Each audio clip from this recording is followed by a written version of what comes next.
dessert. It's the most important meal of the day. I like to think so anyway. Hey guys, I'm Candace the Edgy Veg, and today I'm gonna show you 3 different easy vegan desserts that I love to make. I'm gonna show you how to make a chocolate pudding. Ugh, love me some pudding. I know it's like an old people food, but like, chocolate pudding. So, pudding.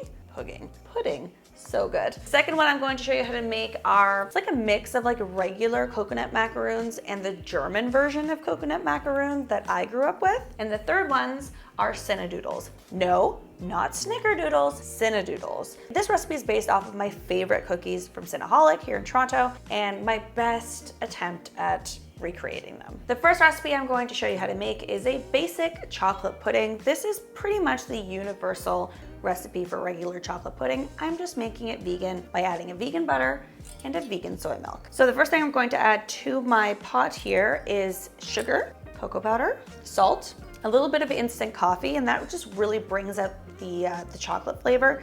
If you don't have it, relax, it's okay. You can just leave it out. It really just enhances the chocolate flavor. You won't really notice it that much if you leave it out. In fact, it's not gonna give it a coffee flavor at all. And some cornstarch into a pot here. I'm gonna add them all together and then slowly whisk in the soy milk. So I'm not adding in the milk first and then whisking in each ingredient, because if you've ever made powdered hot chocolate at home, you know that when you add the milk first and then the hot chocolate powder, it's really hard to mix that together.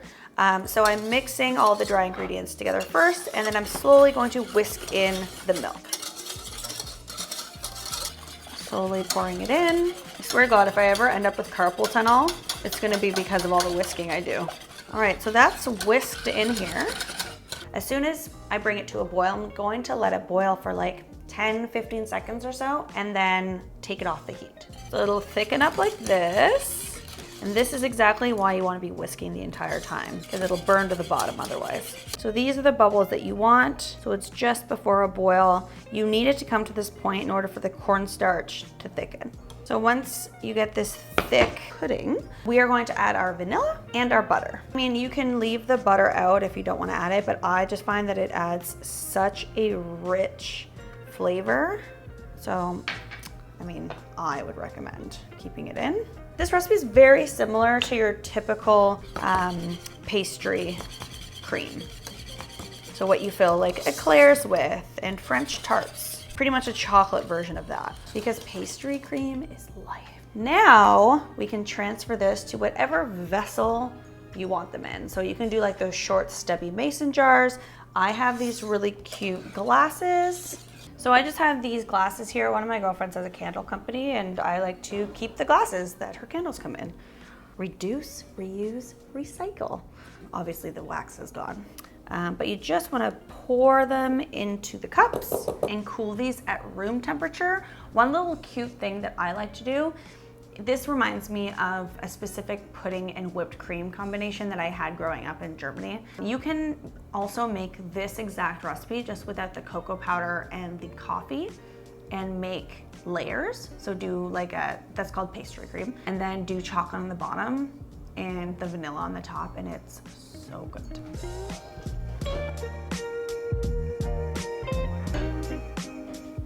All right, so I'm over here just snacking away on some pudding. Honestly, don't spend like $3 on like a pack of pudding cups. Just make it. It's so much tastier. And you know exactly what's in it. Recipe number 2 are Cinadoodles, delicious cookies. I'm going to be using a stand mixer, but if you just have a bowl and a hand mixer, that works perfectly well. Or you can do it by hand, but I'm just choosing to use my stand mixer because I have it. Step 1 is put your dry ingredients into a bowl. So that includes our flour, cinnamon, and baking powder. I'm not adding any salt because I'm using salted butter. So if you are using unsalted vegan butter, just add some salt to it. Now we're going to work on the wet ingredients. I have my vegan butter here. Going to add that right to my stand mixer, or if you're doing this with a bowl and a hand mixer, and I'm using yellow sugar. You can also use brown sugar.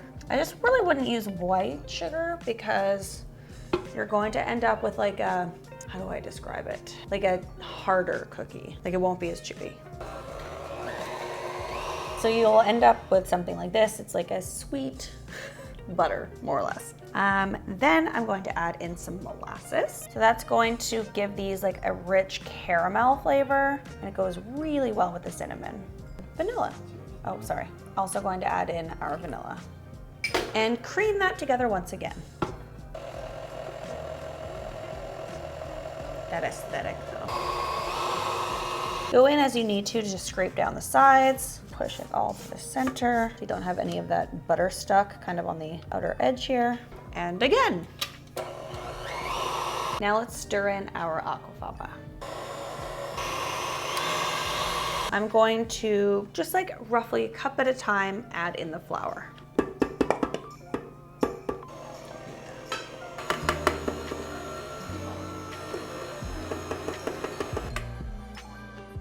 Voila, you have cookie dough. All right, so you have a couple options now. You can bake these right away, or you can cover them and put them in the fridge for like 30 minutes to an hour, or you can put them in the fridge for like 24 hours. Obviously, the longer they're in the fridge, the chewier they're going to be. So depending on if I have the forethought to make things in advance, I usually will do it in the fridge for 24 hours. But because we're filming a YouTube video today, I'm going to leave this for just an hour. Okay, hello. I left this in for about an hour in the fridge, and I'm just going to use an ice cream scoop to portion out my cookies. So I just have a lined baking sheet here. I'm using parchment paper because my silicone mats don't actually fit the size of this cookie sheet. Oh, fun. That wasn't graceful at all. So definitely leave some space between them because we are going to smash them so that they spread.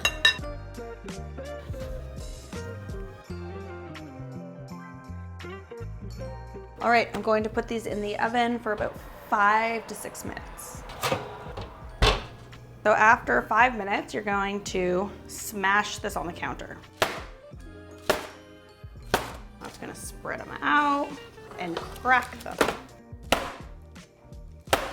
And then you can just put these back into the oven for like 2 minutes more. You want them to be perfectly undercooked. So if you're not sure, err on the side of undercooked.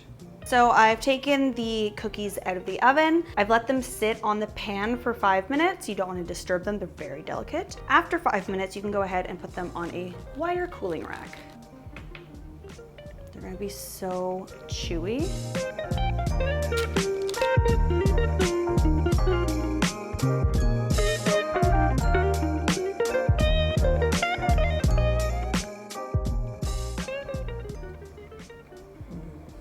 Honestly, stop overcooking your cookies.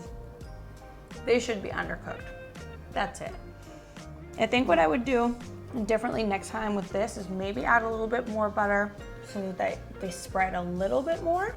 But other than that, or just like push them down before putting them into the oven. But these are so good. They're pretty darn close to the ones I wanted to replicate, like very close. I think a little bit more salt, like a pinch of salt, a little bit more butter, and then they'd be perfect.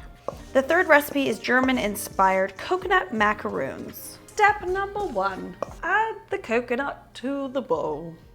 Then add your flour and salt, and just mix that together.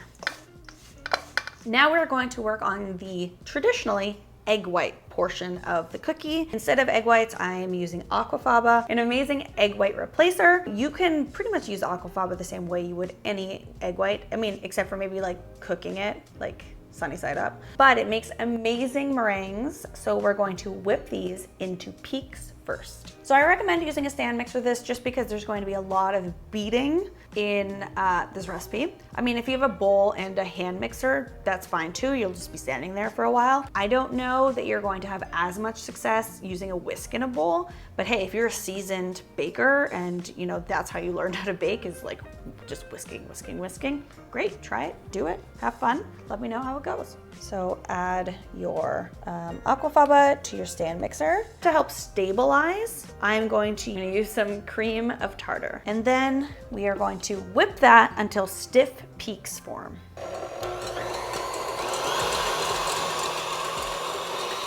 So So this is more or less what you want right here. This is just a cute trick that my grandmother taught me, my Omi in Germany. You just take the bowl, and if it doesn't come out when it's upside down, it's ready. Hello. It's gonna get even bigger because now we are going to add our sugar 1 tablespoon at a time. Now, if we were to leave it at that and add just like some vanilla, we'd have meringues. We could bake them for like an hour, and then there we have it, meringues, fun times. But we're gonna take it one step further. I have my tablespoon, I have my sugar, and while it's going, I'm going to add the tablespoon of sugar, or all of the sugar 1 tablespoon at a time, in here.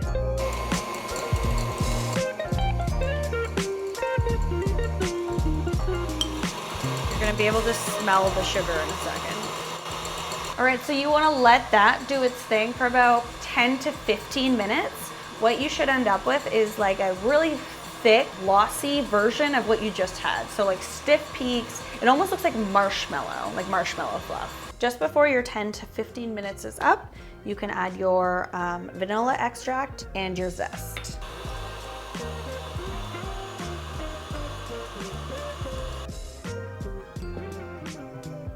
So it's pretty much exactly like it was before, just shiny and a little bit thicker. And again, it doesn't fall, so that's exactly what you want. Now we're going to go ahead and fold in our coconut mixture that we have back there very carefully. All right, so I'm going to turn this on and just, add it slowly. I have my paddle here. I'm going to go at the lowest speed. If you are using a hand mixer, get rid of it now and just use like a spatula and fold it in. So I'm gonna get started with maybe 1/3.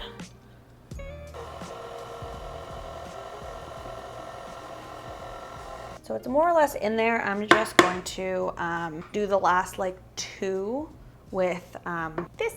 So in case you are having a David Rose moment, this is how you fold. Whether it's cheese, coconut, chocolate chips, you're welcome. All right, that's more or less it. We're ready to put them onto a lined baking sheet. I would recommend using silicone mat. You can use parchment. You're just going to have to be very, very careful when you take them off because they can stick. In Germany, we use these little wafers. I can't find them here anywhere, and I wasn't about to make them. I've made them before. It's very tedious. So I'm just using a silicone baking mat. All right, now using a ice cream scoop, or you can use 2 tablespoons. I'm just going to scoop the mixture right onto the baking mat.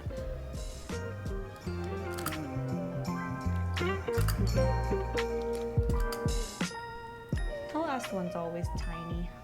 You put this in the oven for about 20 to 25 minutes. I'm cooking it at 325, but definitely keep your eye on them. You want them to be like toasted coconut in color, but still white as well.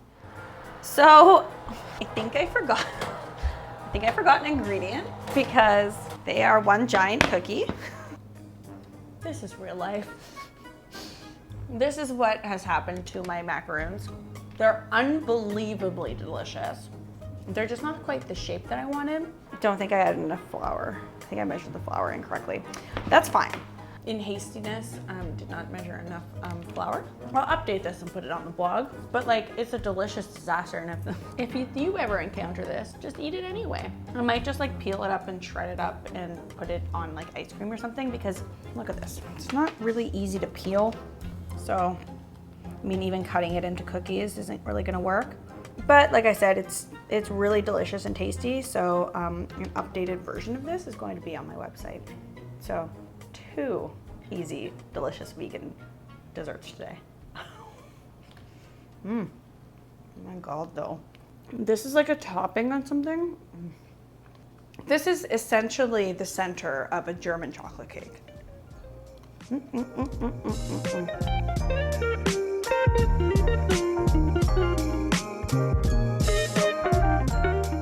All right, well, I promised you 3 recipes. I succeeded on 2 of them. I used my initiative on the 3rd. I'm gonna keep working on these, and then I'll put the recipe on my blog. But let me know in the comment section which one you are most excited to try. And if you have any recipe requests, I love those. It helps me. I wanna make food that you want to eat. So definitely leave them in the comment section down below, and I'll see you next time, bye.